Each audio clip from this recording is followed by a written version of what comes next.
The year is 2001 and a young woman from Siaya falls in love with a young man. 1 year later, they are married and they start a family, and lucky enough, the young man gets a job. He's been conscripted to join the Kenya National Police Force, and what looks like an optimistic future and a marriage union that was going to work with the hope of a steady government job doesn't turn out to be quite what it was. Because years into this marriage, this young man's job as a police officer in Kenya proves to be tedious and to threaten the marriage, not just for him, but also for his wife, from the intricate issues of abrupt transfers, the hard issues he has to deal with every day doing his job. Simply, the work of a police officer in Kenya has been seen as a hard job by many, where the officer has been vilified by others. But what is not known, the story that has not been told, is the toll that this really hard job has on many families and the people who are the faces behind these officers. The man next to me is Professor Herman Manyora, #1 public educator and our resident president here at Nairobi Review. On the street, we call him Dr. Love. Welcome to the show. Prof, today the question I'm asking you is there something that can be done about the untold story of being a police officer in this country, the problems that come with it for families, for their spouses, for their children, problems of money, remuneration, where they live, the trauma associated with your work, and the big elephant, these transfers? Because today you are a young officer, you just got married, you just settled down, but then overnight you're called and you're told you've been transferred to Garissa. Of course, an engagement, especially jobs, they come with their own challenges. They do. And their own impact and sometimes toll on families, sacrifices to be made. But the one of disciplined forces is always difficult. Some years back, I saw women forming an umbrella body of women married to police officers. I don't know what they call it. It's still there. Because their challenges are unique. They are. And for a woman who doesn't understand the work of a police officer, they may think the husband is not good. So it calls for more understanding, more love, sometimes, and in many cases actually, sacrifices. Because although many other officials, government officers, even corporates do transfer people, including international transfers, but it's more so for police officers. It's more for quick deployment. With little to no say in that. And even within your station, sometimes on days on end, you don't get home. Yeah. Sometimes police officers just go home to change. So, yes, that job is very demanding. Yes, it can affect a family, but with love, I'm sure the policewoman, their husband will understand. The policeman, their wife should understand. It's difficult, but like I've always said, love is that on which you can stand anything. But it's difficult, I agree, but we can make it better, and the government is continuously trying to make it better.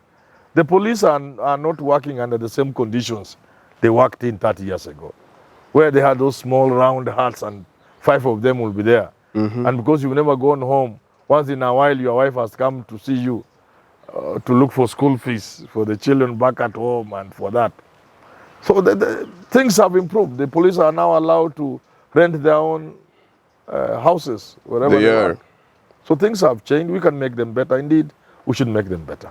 What's not changing though, Prof, is the toll that dealing with crime has on these officers. These are young men. Many of them are now joining the force for very noble reasons. Stop there. Yeah? And that's the elephant in the room. That's the elephant. The elephant in the room is we have made the disciplined forces, the army, the police, a job. So we hear people bribe hundreds of thousands to join the army. We hear. and people have been caught, so It seems to be happening. Yeah, people have been returned from Media training reports. because they went there under fraudulent means. So Right. it's not rumor; it's a fact. People pay hundreds of thousands to become police officers. That is where the problem begins, and I think what you want to talk about is that That is it, yeah. we must stop making police work a job, the military a job. No. People need money, Prof. They need to raise families. No. That's why we get it wrong. We must give these opportunities to people who have what it takes to be policemen. People who have what it takes to join the Navy. You get a man from somewhere he has never seen water. The first time he's seeing water is when he's joining the Navy. But he has all the teeth and muscles. And he's tall. No, we must. There's a woman rep. Yeah? I think woman rep or something from Lam. There was this sad incident when a woman and her daughter, their car was They sank at the ferry bridge. Yeah. Tragic. And the people couldn't rescue her. There's this woman from Lam. She was saying, look here, even the Coast Guards, Navy officers, you go and get people from Ukobara who are seeing water for the first time. And she said, sisi tuna watoto wetu hapa ambao wanatafuta pweza kule ndani bila even equipment. They just dive like without that. Gear. They just dive inside for the octopus. I like the accent. And you know, Yeah? you can't give them the jobs. You just have to get those people from there. She said what I have been thinking all along. The disciplined forces should not just be for anybody because they are not jobs. And that's why I'm advocating. We need, after training at Kiganjo or whatever it is, or Moi Forces barracks where they train the military people, take them hardship areas for 3 years. Then you train and you become a policeman. You become a Navy man. Like Navy Joint SEALs. operations of the army and the police, border patrol with Somali, in bandit areas, those tough areas, Lami, Boni Forest, Turukana, Uko, where, you know, you harden yourself. So if you are brought up on ice cream and blue band and these better things than imagining, what do you call them? You know, butter and cheese. Itoke kwa mwili. Ikamua itoke kwa mwili, you become a soldier. Yes. Then we see people will bribe to take children there. So that's the problem you are addressing. But again, that has a bearing on the topic of today because, generally speaking, there's a lot of trauma associated with the work of police. There is. And mental health is more prevalent within the police than we as people wish to address, than government wishes to address. But the ripple Because if effects are government had affecting us. wanted, if government was aware, and I heard President Uhuru Kenyatta talk about this, if it wasn't just talking, I could have seen a fully fledged department to handle mental health within the disciplined forces. There have been such forces, there's been such efforts, but they have not been very effective. No, they have not been efforts. That's just jokes. They just got a point. Those are just jokes. To punish no, the you need officers. a department. In a program I did recently, Yeah? I was talking about the homicide division of the police. Why don't we have that here? So that they can now be the ones who process dead bodies from the streets, from where accident scenes, not the policemen. So that trauma, if the police takes that to the home, to the kids and wife, then you can see why police families are in danger of really disappearing, disintegrating. Because your wife or your husband, if you are a policeman or a policewoman, does not understand the trauma you've been. She sees that as your habit, as your character, without knowing that is trauma, that, pushing you into what the things you are doing. But then, Prof, again, it's like the more these issues are becoming prevalent, the more this country is becoming like the Wild West, where at the slightest provocation, some of our officers will shoot. They shoot their girlfriends, they shoot their rivals. Policemen don't shoot their girlfriends just because they have arms. Why do they shoot? No, it's part of the game we are saying, part of this mental health, Right. part of the trauma. It's in the and head. lack of the management of the same.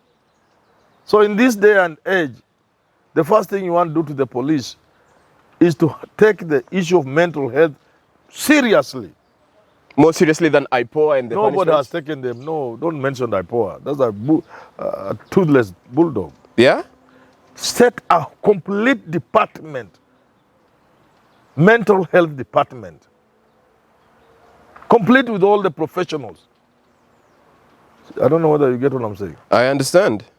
Then what is long overdue is a pathology or something department of the police, so that when the police go on a scene of crime and there is a body, it is not them transporting that body. It's a corona and forensics Yeah, the people. corona, yeah, that's the word. Yeah. Yeah. Can we afford that? People who are, come on. Tell me about it. What I don't is know. it? What does it cost? I mean, that What sounds will it like cost? an awful lot of therapies for all those cops. What will it cost to have a homicide department in the police? You will With have a to have coroner, it in every with county. a coroner in chief. What will it cost us? Yeah, it's not, it What doesn't is cost it? much. What is it? Why Just aren't we vehicles to doing car- it? Just vans to carry dead bodies. Huh? Just a van to carry dead bodies and trained pathologists, and they are there already. How many how many doctors do we have in this country? We have Trained plenty. pathologists. If you don't have, you get doctors. Get 100 doctors. Take them postgraduate studies. University of Nairobi, training pathology. There is my friend Julius Ogengo there. He will train them. To specialize. Yeah, specialize in pathology. They will be trained in 2 years. You have more than you need. Are you saying that there are no people in Ruto's government or Uhuru's government who would have had these ideas to People think don't the way think you're in saying? government. People don't go to government to think. They go there to steal. Why? to Don't make they money. love their country? Who loves their country? Because we are seeing the whole police force is disintegrating. I've told you in the our man eyes. who loves his country is Manyora. All right. These others go to where they go to steal, to make money. If they were thinking they cannot allow policemen in the 20th century to transport bodies in the same body behind the Land Rover or behind the Land Cruiser. Because all you need is just the corona department, whatever it is called in other countries. Yeah. Yeah. Let's wind up like this then. Yes. Looking forward, if the Ruto government doesn't do anything about police reforms in the direction of mental health, Yes. what do you see the future looking like? And because now the crime is already going up. It's like we live in Johannesburg already. We'll pay for it. Already we are paying for it. It's Yeah? not just family that are breaking. It's going to get worse Yeah, of course it'll get worse. for families, for the wives, Yeah, for it's getting Kenyans. worse. The evidence is there. Mental health in the police is real, and they know it. They know it. If the National Police Service were to be honest to you, how Yeah. many police officers have been sacked because they were sick? I have a case I've been trying to follow of a person who broke down mentally. They went to a government facility, not private, Madare hospital, mental hospital. They were cured, pronounced cured. They have tried to get back to work. They have not. I've followed the case myself. They've been thrown out. Yeah, I've followed until I've given up. I've gone to the police service, NPS. I've gone vigilance house. I've talked to everybody you can talk to. They don't want to touch that man. He's their own. He had mental breakdown. He has gone to a government hospital. The hospital has pronounced him fit to resume his work as a police officer. They have refused, and there is correspondence. They keep tossing him up and down. They don't want to touch the case. And he's not alone. There are many such cases. Manyoras, nimejaribu kufuatia huyo kijana, mimi nimeshindwa. Who can do it if people like us tumeshindwa? It means you get your own. When they become sick, you have nothing to do with them. You suck them. Toss them into the sea. What do you think others who are watching think when they see that one of our own became sick, mentally ill? It's thrown overboard. They have recovered, but nobody wants to touch them. Because, you can have that's why I'm saying they need that department. Yeah. So that they can process people like this. If you fear they may recur and they have firearms, there are other duties they can perform. Not every policeman carries a gun. Okay? Yeah. There are other duties in the police. As you watch them, as you see them recover, and that taking them back, embracing them, enhances their recovery and it gives hope to their colleagues that our employer cannot desert us. In the event, because of this job, we are traumatized to the point of becoming mentally ill and getting admitted in a mental facility. But you're asking a good question. Don't they see these things? Don't they love their country? Don't they care? How would they care If the focus is on money, Their money to their pocket. everybody who enters government to make money, not to work for the people of Kenya. All I right. hope Ruto will make a difference, Let's hope so. and we pray for him. All right, folks. Prof says Hornbill's problem is everybody's problems, and when it comes to the police, if we do not sort out the issues of mental health and the ease of being a police officer here in Kenya, then the future is bleak for everyone. This is the Let's Talk Love. My name is Kimathi.